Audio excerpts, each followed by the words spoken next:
Assalamualaikum warahmatullahi wabarakatuh. Pemirsa Muslimah Daily dimanapun Anda berada, semoga senantiasa dirahmati oleh Allah Subhanahu wa Ta'ala. Pemirsa, menuju bulan suci Ramadan, kita telah melewati satu bulan khusus, yakni bulan haram, di mana di bulan haram itu ada satu momen istimewa yang tentu tidak akan pernah kita lupa, yakni Isra wa Mi'raj, yang kisahnya tentu dapat kita simak setiap tahunnya dari para penceramah dan ulama-ulama kita. Pemirsa, momen Isra Mi'raj adalah momen besar yang bukan hanya sebatas untuk mengetahui perintah sholat saja. Ada esensi lainnya yang jarang diungkap di setiap momennya, yakni pengkaitan antara keimanan dan keyakinan bahwa Islam harus diterapkan secara totalitas. Nah, kita sudah bersama dengan narasumber kita kali ini, yakni Ustazah Eka Susanti Sahputri. Assalamualaikum Ustazah. Waalaikumsalam warahmatullahi wabarakatuh. Apa kabarnya? Alhamdulillah baik. Alhamdulillah. Terima kasih ya Ustazah telah menyempatkan waktunya untuk Muslimah Daily kali ini. Nah, terkait dengan momen Isra Mi'raj yang pasti setiap orang menganggap momen ini adalah momen yang penting dan gak bakal dilupakan nih Ustazah. Tapi apakah sebenarnya menurut Ustazah esensi yang terkandung dari peristiwa Isra Mi'raj ini Ustazah? Iya, terima kasih pertanyaannya, Masya Allah luar biasa. Isra dan Mi'raj itu adalah peristiwa penting ya dalam perjalanan hidup Nabi, di mana memang peristiwa itu terjadi menurut Imam At-Tabari itu pada bulan Rajab dan di tengah tahun duka cita. Dikala itu Rasulullah mengalami musibah, paman beliau meninggal dunia dan kemudian disusul istrinya juga wafat. Dan kemudian Rasulullah juga mendapatkan penolakan dari penduduk Taif ya terhadap dakwahnya.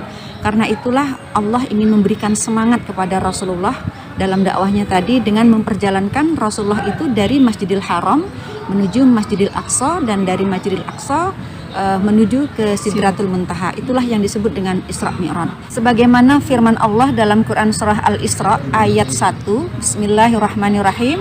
Subhanalladzi asra bi 'abdihi lailam minal masjidil haram ilal masjidil aqsa. Barakna haulahu linuriyahu min ayatina. Innahu huwas samiul alim. Nah, shadaqallahul azim. Jadi peristiwa ini adalah peristiwa yang sangat penting ya. Yang pertama itu ketika Rasulullah diperjalankan oleh Jibril dari Masjidil Haram menuju Masjidil Aqsa, Rasulullah itu di sana menemui rombongan Nabi. Beliau bertemu dengan Nabi Musa, Nabi Isa, Nabi Ibrahim, dan beliau mengimami salat mereka gitu. Dan ini menunjukkan bahwasanya Rasulullah itu dikukuhkan oleh Allah sebagai pemimpin para nabi, yang artinya Rasulullah pemimpin bagi seluruh umat manusia. Kemudian yang kedua, ketika Rasulullah dalam perjalanan itu sebelum tiba di Masjidil Aqsa, Rasulullah itu diajak oleh Jibril untuk menyinggahi satu tempat. Dan di sana mereka sholat, kemudian Jibril berkata kepada Rasulullah, tahukah engkau di manakah kita sholat ini gitu. Kemudian Jibril melanjutkan penjelasannya, kalau kita itu sholat di kota, di negara yang baik atau di negeri yang baik gitu. Dan di sanalah hendaknya manusia berhijrah. Maka setelah peristiwa Isra Mi'raj ini tidak lama kemudian di Yastrib suku Aus dan Khazraj itu masuk Islam dan mereka pun menerima dengan lapang dada untuk menjadikan Rasulullah sebagai pemimpin. Dan selanjutnya ketika Rasulullah hijrah, kota Yastrib tadi pun berubah namanya menjadi Madinatul Al-Munawwarah. Esensinya gitu ya di sini, ketika kita bisa menerima peristiwa ini atau membenarkan peristiwa ini dengan keimanan kita, maka sudah seharusnya apapun yang dibawa oleh Rasulullah gitu ya, itu harusnya kita terima juga, yang termasuk di sini terkait dengan syariatnya. Karena kan dalam Quran surah Al-Hasyr ayat 7 ya, Bismillahirrahmanirrahim, wa ma atakumur rasul fakhudhuhu wa ma nahakum anhu fantahu. Ambillah apa yang dibawa oleh Rasul dan tinggalkanlah apa yang dilarangnya. Nah, ketika Rasul membawa syariat Islam untuk kebaikan manusia, seharusnya tidak ada penolakan lagi. Harusnya manusia itu mengambilnya dan secara melaksanakannya secara total. Itu dia esensinya. Masya Allah ternyata ya Ustazah. Oke Ustazah, tadi kan terkait dengan penerapan syariat Islam secara total seperti itu ya Ustazah. Nah, apa efeknya ketika kita itu tidak menerapkan syariat Islam secara totalitas gitu ya, terutama khususnya bagi kita gitu, perempuan gitu, bagi ibu-ibu gimana? Iya, yang pasti ketika kita tidak menjalankan syariatnya Allah, maka yang akan kita tuai adalah kehidupan yang sempit dan juga kerusakan, penderitaan. Dan hal ini sudah Allah jelaskan dalam Quran surah Ar-Rum ya, ayat 41. Zuharal fasadu fil barri wal bahri bima kasabat aydin nas liyudhiqahum ba'dallazi amilu la'allahum yarji'un. Bismillahirrahmanirrahim. Wa man a'rada an dzikri fa inna lahu ma'isyatan dhanka wa nahsyuruhu yaumal qiyamati a'ma. Sehingga ini dua dalil yang menegaskan bahwasanya ketika kita tidak berhukum dengan hukum Allah, maka kerusakan dan juga kehidupan sempit yang akan kita tuai. Dan sebenarnya hari ini ketika kehidupan kita itu berjalan jauh dari agama, dari Islam, tidak sulit untuk menunjukkan fakta kerusakan yang disebabkan oleh sistem kehidupan ataupun aturan buatan manusia ya. Di Sumatera Utara sendiri saja, saya baru mendapatkan berita online ya, yang di situ menceritakan bahwasannya telah terjadi kasus kekerasan dan juga pelecehan terhadap ibu dan anak, dan pelakunya itu orang-orang berpendidikan dan mapan. Nah, kemudian di samping itu ada lagi di Kota Medan, ada bocah perempuan umur 7 tahun yang dia mendapatkan kekerasan seksual dari pacar ibunya dan juga adik dari neneknya. Kemudian ketika ibunya bekerja di malam hari, dia pun juga dijual kepada pria dewasa hingga akhirnya dia mengalami ataupun terpapar HIV/AIDS. Ini sangat miris ya. Saat ini tuh orang-orang di sekeliling kita belum tentu mereka justru memberikan perlindungan kepada anak-anak kita. Bahkan ya tadi itu tega menjadikan anak kecil 7 tahun seperti itu sebagai korban atas keganasan ataupun kejahatan mereka. Dan juga ada kasus di Deli Serdang, anak usia 3 tahun itu diculik, kemudian ditemukan tewas mengenaskan. Ini beberapa kasus ya, banyak lagi sebenarnya. Kasus ekstrim gitu. sebenarnya Ekstrim, itu iya. Ini beberapa kasus yang terjadi diakibatkan kehidupan kita itu tidak menggunakan syariat Allah gitu. Dan karena itu memang sudah tidak ada alasan lagi bagi kita untuk menunda-nunda sebenarnya ya. Saya rasa kita semua tidak menginginkan hidup dalam kerusakan terus-menerus ya. Maka dari itu memang tidak ada jalan lain agar tindakan kriminal khususnya terhadap perempuan dan anak itu segera berakhir, maka memang kita harus segera mewujudkan hukum Allah dalam kehidupan kita sehari-hari. Karena hanya dengan hukum Allah itu para pelaku kriminal itu akan mendapatkan hukuman ataupun sanksi yang bisa memberikan efek jerah saja. Nah, cukup menarik Ustazah ketika berkaitan bahwa fakta hari ini rusak, tapi kehidupan hari ini ternyata nggak menerapkan syariat. Dan terlihat seakan-akan syariat itu sulit untuk ditegakkan gitu loh. Gimana pandangan Ustazah? Iya, jadi sebenarnya menerapkan syariat Islam itu tidak sulit ya. Asalkan akidah dan juga sistem yang diterapkan di suatu negeri itu tidak bertolak belakang. Nah, jadi maknanya untuk menimbang sesuatu itu disebut sulit atau Tidak. mudah ya, itu harus ada hal yang diperhatikan gitu. Jadi syariat Islam sendiri di masa Rasulullah itu diterapkan kok gitu ya. Karena memang Allah memerintahkan kan kepada Rasulullah dan juga seluruh umat manusia sebagaimana dalam Quran surah Al-Maidah ayat 48 ya. Bismillahirrahmanirrahim. Fahkum bainahum bima anzalallah wa la tattabi' ahwa'ahum. Jadi di situ Allah memerintahkan kepada Rasulullah agar menghukumi, agar memerintah manusia itu dengan hukum-hukum Allah gitu. Dan kemudian setelah Rasul wafat, maka pemerintahan ataupun kekuasaan yang dipegang oleh Rasulullah tadi itu diberikan kepada khalifah selanjutnya. Karena kata Rasulullah kan setelah wafatnya beliau tidak akan ada nabi yang lain gitu. Yang ada hanyalah para khalifah dan jumlah mereka sangat banyak gitu. Sehingga kekuasaan yang tadi menjalankan sistem kehidupan Islam tadi pun dilanjutkan oleh para khalifah. Dan khalifah setelah wafatnya Rasulullah itu adalah khalifah Khulafaur Rasyidin gitu ya.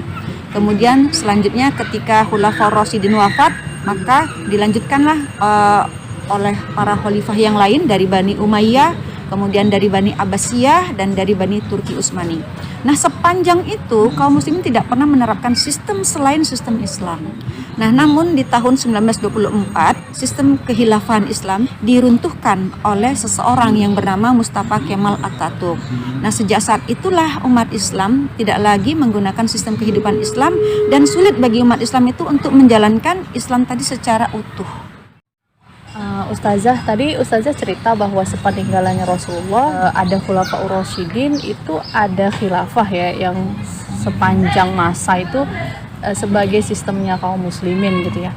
Tapi apakah sebetulnya saat ini realistis bagi kita untuk menegakkan khilafah kembali, dan seberapa penting kita terhadap khilafah itu?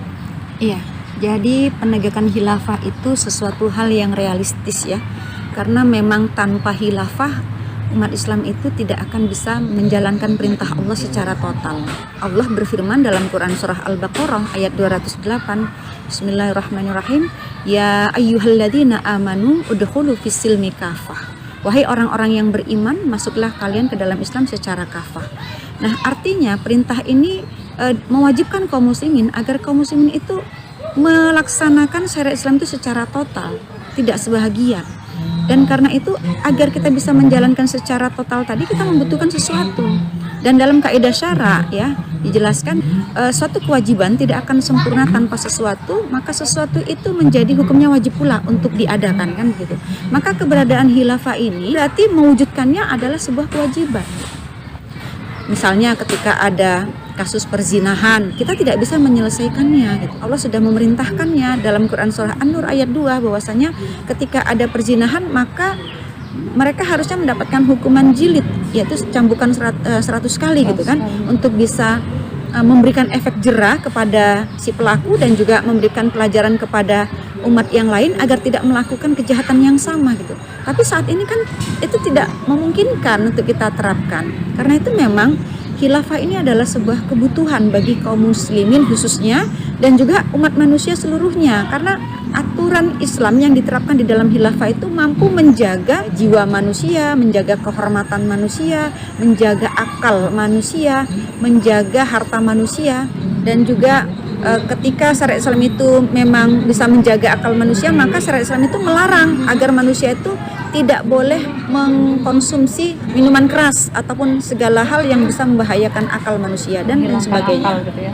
Banyaklah yang lainnya. Terkait dengan penerapan syariah ini Ustazah, bahkan sesama kaum muslimin aja itu masih ada yang berbeda pendapat tentang penegakan syariah dalam bingkai khilafah. Ini gimana menurut Ustazah?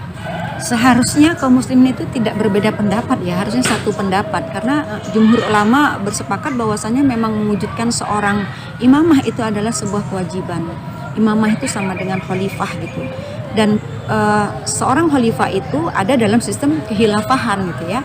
Dan ini memang merupakan janji Allah. Allah itu akan memberikan kekuasaan kepada orang-orang yang beriman dan beramal solih, sebagaimana dalam firman-Nya Quran surah An-Nur ayat 55. Kalau Allah akan memberikan kekuasaan kepada mereka ketika mereka memenuhi seruannya Allah gitu. Di samping itu juga Rasulullah bersabda gitu, sebagaimana hadis riwayat Imam Ahmad ya. Di situ Rasulullah menjelaskan, takunun nubuwatu fikum masyaallahu an takun, tsumma yarfa'uha idza syaa ayyarfa'aha.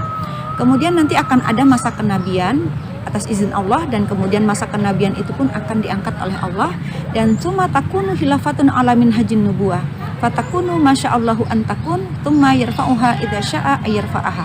Kemudian akan ada setelah masa kenabian itu adalah masa kehilafahan ya, berdasarkan manhaj kenabian. Kemudian Allah pun mengangkatnya. Kemudian tsumma takunu mulkan adan fayakunu masyaallahu an yakun tsumma yarfa'uha idza syaa ayyarfa'aha. Kemudian akan ada masa pemerintahan yang zalim atas izin Allah, dan kemudian Allah pun mengangkatnya. Dan di fase berikutnya kemudian Rasulullah menjelaskan, tsumma takunu mulkan jabriyatan fatakunu masyaallahu an takun tsumma yarfa'uha idza syaa ayyarfa'aha. Kemudian kata Rasulullah, setelah masa pemerintahan ataupun kekuasaan yang zalim akan ada kekuasaan yang diktator. atas izin Allah dan kemudian Allah mengangkatnya. Maka kemudian Rasulullah melanjutkan perkataannya, "Tsumma takunu khilafatun ala minhajin nubuwah tsumma sakata." Kemudian Rasulullah di akhir penjelasannya mengatakan bahwasanya akan ada masa kehilafahan berdasarkan manhaj kenabian dan kemudian Rasulullah pun terdiam.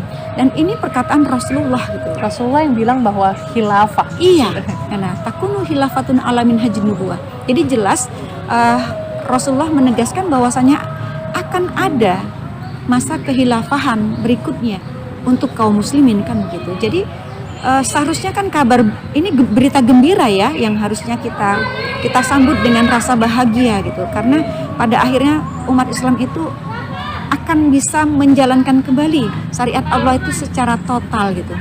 Dan inilah yang harus kita upayakan gitu. Meskipun sebenarnya mudah saja bagi Allah ya untuk merealisasikannya dengan segera, tetapi kan di sini tentu kita sebagai hamba Allah kita juga tidak mau berpangku tangan. Kita harus berupaya dengan semaksimal mungkin dengan daya dan upaya kita sebagai bentuk pengabdian kita kepada Allah, bahwasannya kita ingin menjadi hamba Allah yang terbaik, ikut berjuang dalam mewujudkan khilafah tadi itu. Masya Allah, terima kasih Ustazah atas kesempatan hari ini sehingga kita bisa mendapatkan insight positif terkait dengan esensi Isra Miraj sampai kepada penerapan syariah Islam secara total, bahwa kita membutuhkan institusi yang akhirnya bisa menjalankan syariah secara totalitas, bukan hanya untuk urusan sholat saja. Seperti itu ya Ustazah. Oke, terima kasih Ustazah atas waktunya dan semoga bisa bermanfaat untuk pemirsa Muslimah Daily dimanapun Anda berada. Assalamualaikum warahmatullahi wabarakatuh.